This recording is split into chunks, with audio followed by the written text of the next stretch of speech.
السلام علیکم ورحمۃ اللہ وبرکاتہ۔ آج ہم لوگ اردو کا سبق میں پڑھیں گے دیوارِ قہقہا کے بارے میں۔ براعظم یورپ کو تو تم جانتے ہوگے، اس کے جنوبی مغربی گوشے پر اندلس نام کا ایک ملک تھا جس کو موسیٰ بن نصیر اور ان کے غلام جنرل طارق بن زیاد نے اموی بادشاہ ولید بن عبد الملک کے دور حکومت میں 94 ہجری میں فتح کیا تھا۔ ولید بادشاہ کی طرف سے موسیٰ بن نصیر شمالی مغربی افریقہ کے والی تھے۔ جب اندلس فتح ہوا تو اس کے بھی والی موسیٰ بن نصیر ہی رہے۔ اندلس پر تقریباً 800 برس تک مسلمانوں کی حکومت رہی۔ پھر یہ ملک نصرانیوں کے قبضے میں پہنچ کر یعنی عیسائیوں کے قبضے میں پہنچ کر نصرانیوں تو عیسائیوں دو حصوں میں بٹ گیا۔ ایک حصہ کا نام اسپین اور دوسرے حصہ کا نام پرتگال ہے۔ یورپ کے موجودہ نقشے میں جہاں اسپین اور پرتگال دکھایا جاتا ہے وہی پرانے زمانے کا اندلس ہے۔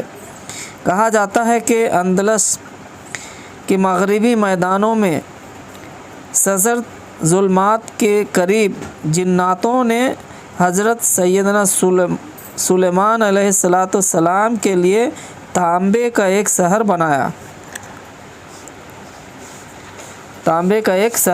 بنایا تھا جس کو عربی زبان میں مدینۃ الخاص اور عام بول چال میں دیوارِ قہقہا کہتے ہیں۔ جناتوں کا بنایا ہوا یہ شہر بڑا عجیب و غریب ہے۔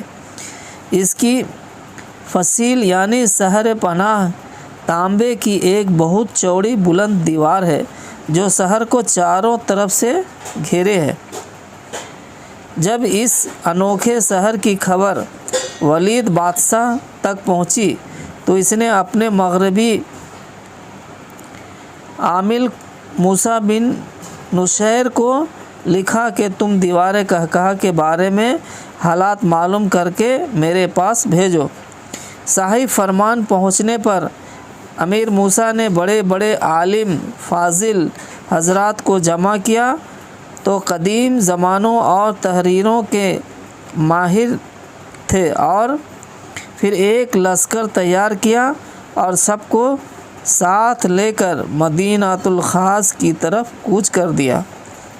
دشوار گزار جنگلوں پہاڑیوں کو طے کرتے ہوئے 40ویں دن امیر موسیٰ ایک وسیع میدان میں پہنچے جہاں بہت سے چشمے لہلہاتے سبز جار اور رنگ برنگ کے گل بوٹے تھے اور جہاں سے مدینۃ الخاص کا واقعہ نظر آ رہا تھا۔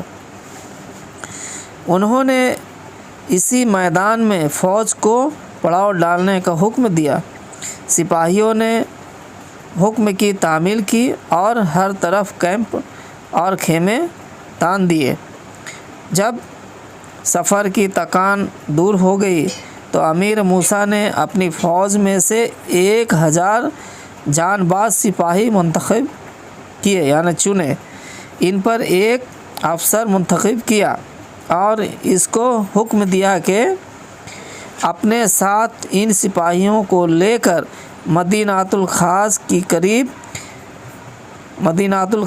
قریب جاؤ اور اس کی شہر پناہ کے کنارے چاروں طرف گھوم کر دیکھو کہ اندر جانے کے لیے دروازہ کہاں ہے۔ وہ افسر 1000 کا دستہ لے کر شہر پناہ کے قریب پہنچا اور اس کے کنارے گھوم کر 6 دن میں چکر پورا کیا لیکن اسے کہیں دروازہ دکھائی نہ پڑا۔ 7ویں دن وہ امیر موسیٰ کی خدمت میں واپس آیا اور بتایا کہ میں نے شہر پناہ کی چاروں طرف کا مکمل چکر لگایا ہے मगर दरवाज़ा का कहीं पता निशान नहीं है। अब अमीर मूसा ने अपने हमराहियों से पूछा कि ऐसे अजीब शहर के अंदरूनी हालात मालूम करने के लिए क्या सबील करना चाहिए। मुहद्दिसों ने अर्ज़ की कि शहर पनाह की दीवार काट कर रास्ता निकालना तो बहुत दुश्वार है। हाँ, अगर हुक्म हो तो हम लोग सुरंग लगाकर ज़मीन के अंदर शहर में दाखिल होने का रास्ता बनाएं। अमीर मूसा ने तजवीज़ मंजूर की। चुनांचे सुरंग खोदी गई, लेकिन मकसद हासिल ना हुई, क्योंकि सुरंग खोदते खोदते पानी निकल आया और नीचे दीवार की बुनियाद ख़त्म होती नज़र न आई।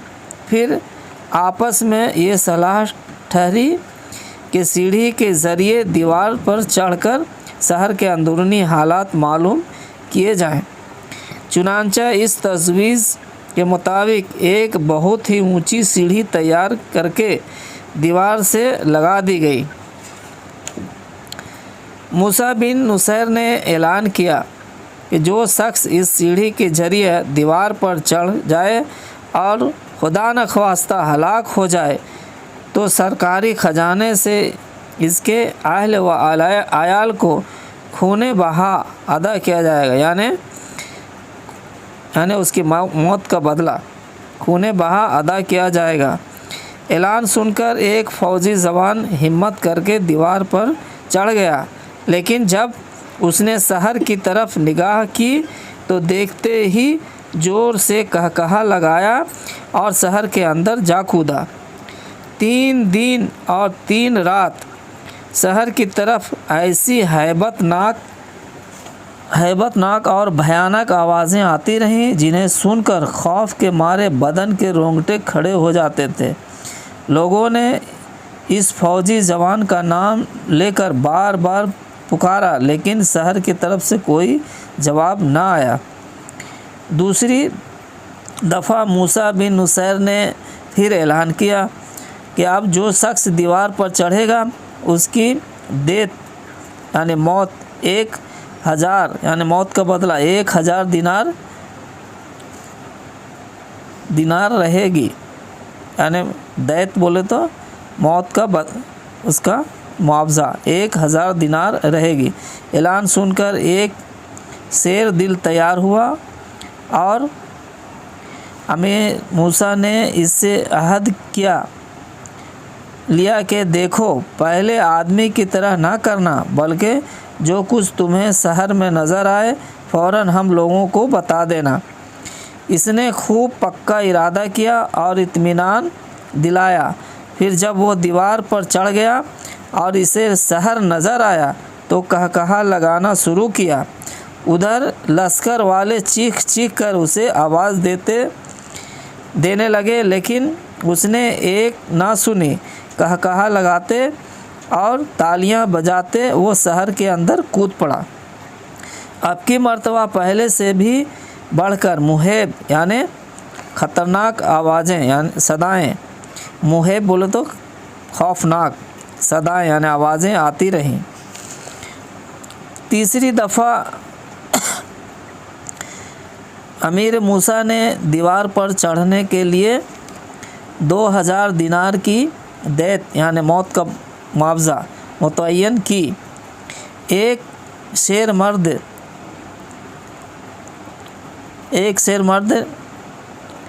निकला। इसने कहा, मैं चढ़ता हूँ, लेकिन मेरी कमर में एक बहुत मज़बूत रस्सा बांध दिया जाए ताकि जब मैं शहर के अंदर कूदने की तैयारी करूँ तो नीचे से रस्से को खींच लिया जाए। शायद इस सूरत हाल में कामयाबी हासिल हो। फिर जब वो शेर मर्द दीवार के ऊपर पहुंचा और उसे शहर नज़र आया तो कहकहा लगाते हुए इसने भी शहर की तरफ कूदने का इरादा किया। उधर लश्कर वालों ने रस्सा खींचना शुरू किया। थोड़ी देर तक बड़ी कशमकश रही। وہ शहर की तरफ खींचता रहा और लश्कर वाले अपनी तरफ खींचते रहे। इस खींचातानी में उसका आधा जिस्म शहर के अंदर जा गिरा और बाकी जिस्म लश्कर वालों की तरफ आ गया। ये आखिरी कोशिश थी जो अमीर मूसा ने हालात मालूम करने के लिए अंजाम दी। फिर नाचार होकर लश्कर को वापस लौटने का हुक्म दिया और दीवार कहकहा का हाल दुनिया वालों के लिए सरबस्ता राज ही रह गया। इस सबक के कुछ मश्क दिए हैं नीचे। सुरंग यानी वो रास्ता जो ज़मीन के अंदर सुराख करके बनाया जाए।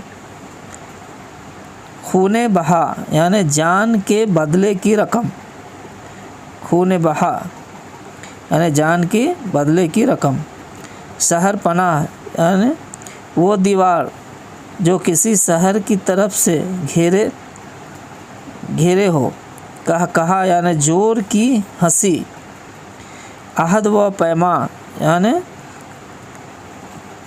कौल व करार।